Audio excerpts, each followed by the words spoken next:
Primetime Live will not be seen this week, so that we may bring you a special edition of Nightline. Primetime will return next week at its regularly scheduled time. This is an ABC News Nightline special investigation. Get out of here, code 3. Get out of here, code 3. I want you guys out of here. Let's go.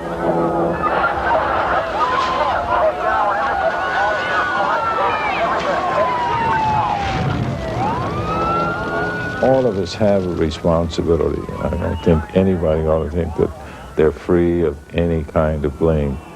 I don't know who was running the show. And I don't think anyone can tell you who was running the show. The show was kind of just running itself. And I'm a taxpayer of the city of Los Angeles as well as an employee. I have been shortchanged by the political leadership of this city. You don't fight it by going out doing these. You're not hurting anybody. What are we teaching our kids? Moment of crisis. Anatomy of a riot. Now reporting from Los Angeles, Ted Koppel. It's always the same in the wake of a disaster. People start looking around for someone to blame.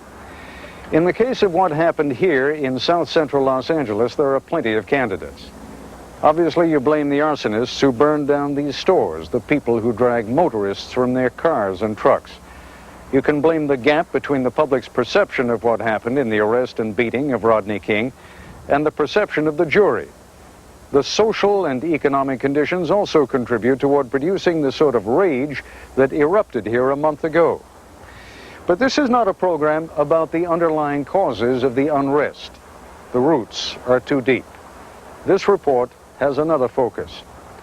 Only this week, members of a new commission headed by former FBI Director William Webster arrived here in Los Angeles to begin their investigation of how things got out of control so quickly and so completely. That has been the object of our investigation over the past month. More than 60 interviews have underscored for us what Angelenos have known for a long time. Many of the people who run their government agencies, especially those at the very top, can't stand each other. In some instances, won't even talk to one another. Understand that, and you'll know how things got so terribly out of control on the day the verdicts came down. Wednesday, April 29th. Good afternoon. You're tuned to KNX 1070 News Radio. When I came to work that day at approximately 2 in the afternoon, 76 degrees in Hollywood right now. It's going down to 63 at the LA Civic Center. 60. I found a sergeant in charge, and I spoke with him and find out whether or not he was going to hold day watch over. On the 57 southbound there at Chapman, a minor injury crash. They're working on whether or not he made any provisions to obtain additional radios or vehicles or any such things for the events that could potentially unfold during the evening. There were none. There was definitely a plan in the Los Angeles Police Department as far as dealing with this type of eventuality. Stock market is up 23 points to 33.30. We had some roll call trainings and some trainings in some tactical situations regarding riots, but according to our brass, they didn't expect anything to happen, anything like what happened.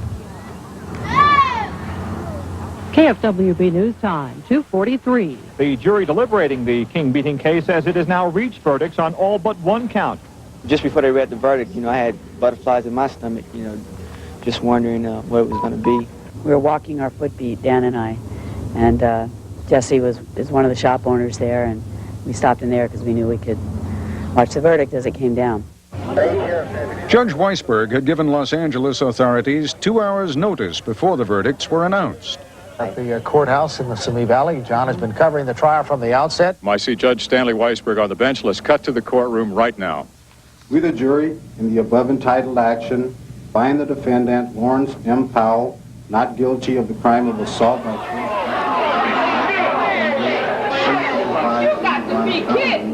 Timothy E. Wynn, not guilty of the crime of... This was white America on trial. This was a modern-day lynching.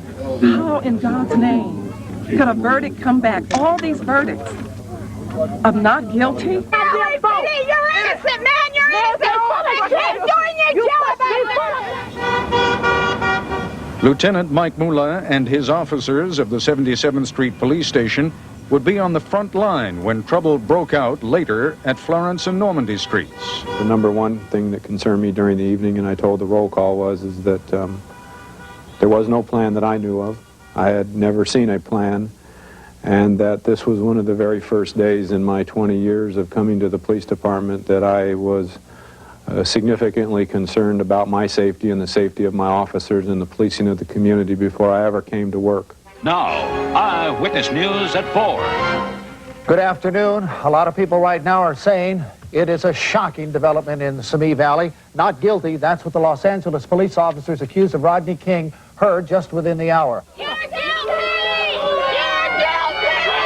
An hour after the verdict, one of the defendants, Sergeant Stacy Kuhn, leaves the courtroom. Lawyers had held their clients back, waiting for the crowd outside to disperse.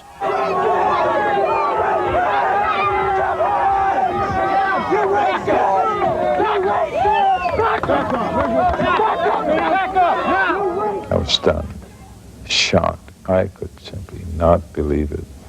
And there's no way that that jury can ever convince me of what happened.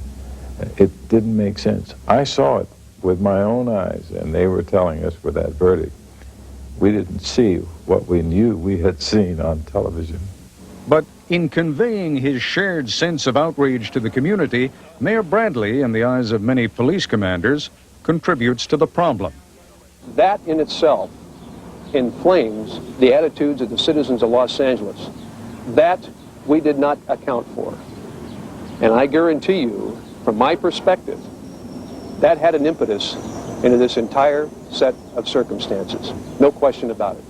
All these brothers here and everybody in the whole community has experienced and witnessed a total injustice today, and we're not going for it. We're not going for it. We're going to the street. The Metropolitan Division, the police department's specialists in riot control and civil disorder, had conducted more than 60 hours in extra training preparing for this day. But most officers of the Metro Division weren't scheduled to report until that evening. Someone in command had decided that riots don't begin in daytime. More than $1 million had also been set aside for police overtime. But during the afternoon that the verdicts were announced, only a few officers were kept beyond their regular shift. After the verdict, hundreds of officers are allowed to go home at the end of their regular shifts, indicating that there's no expectation of widespread trouble. Next couple of hours saw a real rise in the tensions on the street. We started getting a lot of hard looks, a lot of comments. You could feel it. You really could feel it in the air. Hey, man, it's up in there. Anything could happen now. Yeah, get going! Get going! Yeah!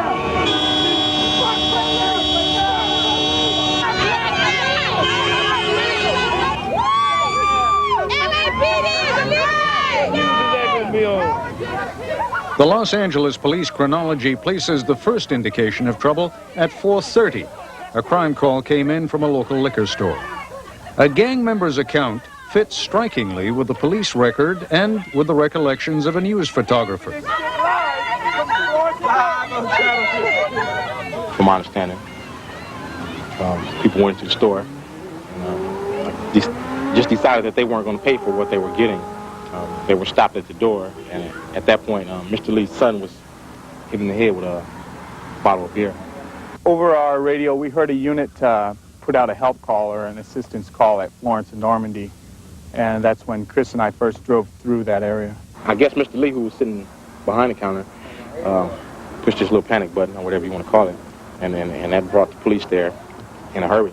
4 police cars went by me, 60 miles an hour, code 3, lights and sirens. I said, now this looks a little more serious. I said, I better follow them.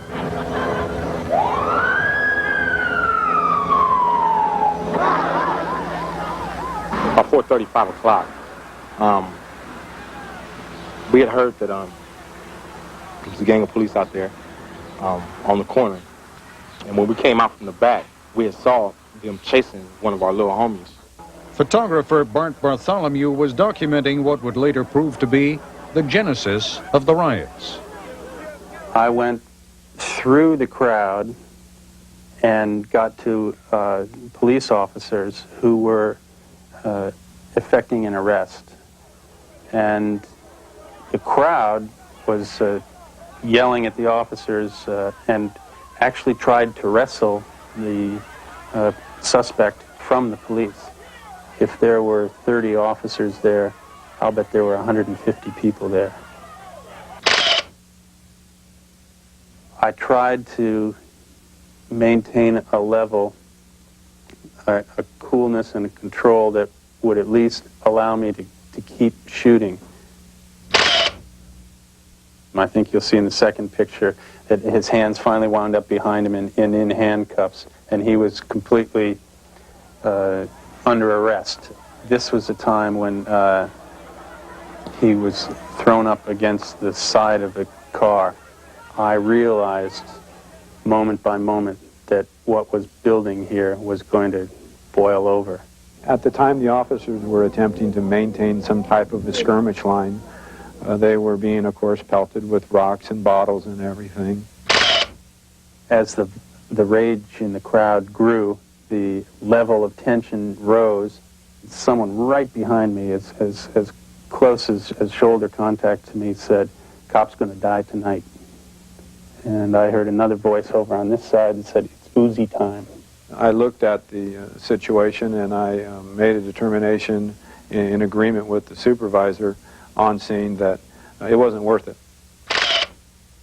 An officer went down the police line. He patted everybody on the back and said, "We're out of here, we're out of here, get ready to move." The order to clear the area is given at about 5:45.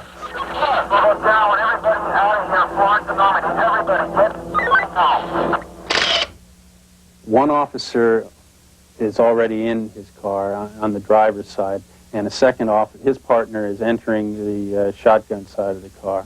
On the right-hand side, we see a female officer running back towards her unit, and it clearly shows the retreat in motion. The crowd was very empowered by this. It was clearly a victory for them. Even as the situation at Florence and Normandy is about to get totally out of control, we need to step back for a moment to freeze the action. This city, you need to know, resembles nothing quite so much as a dysfunctional family. Over the past 14 months, the LA Police Department has lost 2 of its 3 assistant chiefs. The one who stayed on, technically the second highest ranking officer in the department, is barely on speaking terms with the chief. Chief Gates and Mayor Bradley don't talk at all. Indeed, on that Wednesday afternoon, just as things are about to get out of hand, the chief and the mayor make separate live appearances on television. They have yet to communicate with one another. They hate each other. Daryl Gates thinks the mayor is sneaky. He has used those terms. Tom Bradley just wants Gates out. He thinks he's a bully. He never wanted him in the first place. I know that we must express our profound outrage, our anger, but we must do so in ways that bring honor to ourselves and our communities. We must not bury the gains we have made in the rubble created by destructive behavior. That if we have civil disturbances, we are prepared to deal with that. And I'm not going to go into any detail. Our job is to maintain peace and order on the streets. When I see the mayor of the city of Los Angeles, Tom Bradley, who does not talk to the chief of police for over 12 months, who's running the city? At 5:45 that Wednesday afternoon, one corner of the city at Florence and Normandy is about to be run by a mob.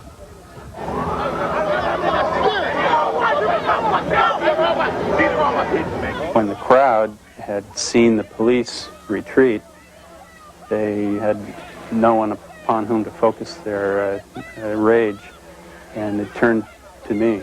Somebody turned to me and said, "Get his film, get his film."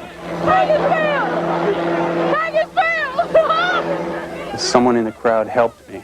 He just felt like a middle linebacker on my right flank. And he said, "I've got to get you to your car. Where's your car? You've got to get out of here."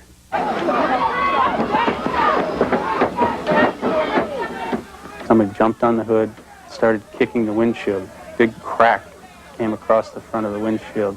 Then the doors flung open, and my cameras just disappeared. They just looted my car. Bartholomew is struck in the face by a rock, but still manages to drive off. It's only when he looks into the rearview mirror that he realizes the damage. It looked like a pineapple on the side of my face. It scared me into a belief that, hey, I might be really injured here. I better get some help. A few blocks away, Bartholomew is able to catch up with the police, who are regrouping under the command of Lieutenant Moulin. I could see that the poor man had damn near been beaten unconscious. He had a contusion or something on the side of his face that was as big as a grapefruit. And Moulin looked at me and said, yes, you do need a doctor. He said, I'm going to get you one, and you sit down right here. I told him I would not leave the area, that I did not take him in his car with me. I realized that there was still a roll of film in the car. And he says, if I go unconscious, I want you to make sure the New York Times gets these. And I said, I will. I didn't realize this until after it had happened, even maybe a day later, that the position in which I put myself really became ground zero. It was the flash point. I met with Captain Jefferson for the, I believe this is the 4th time now, and I told him real bluntly that the riots have started. I truly believe that this is the beginning of the riots, and that the intersection at Florence and Normandy, we had lost both north and south, east or west, that we did not presently have enough people deployed to safely accomplish taking that intersection back in any way, shape, or form. It is just about 6 o'clock. Tom Bradley and Darrell Gates have yet to talk. Indeed, the police chief is getting ready to leave his headquarters at Parker Center to attend a political fundraiser.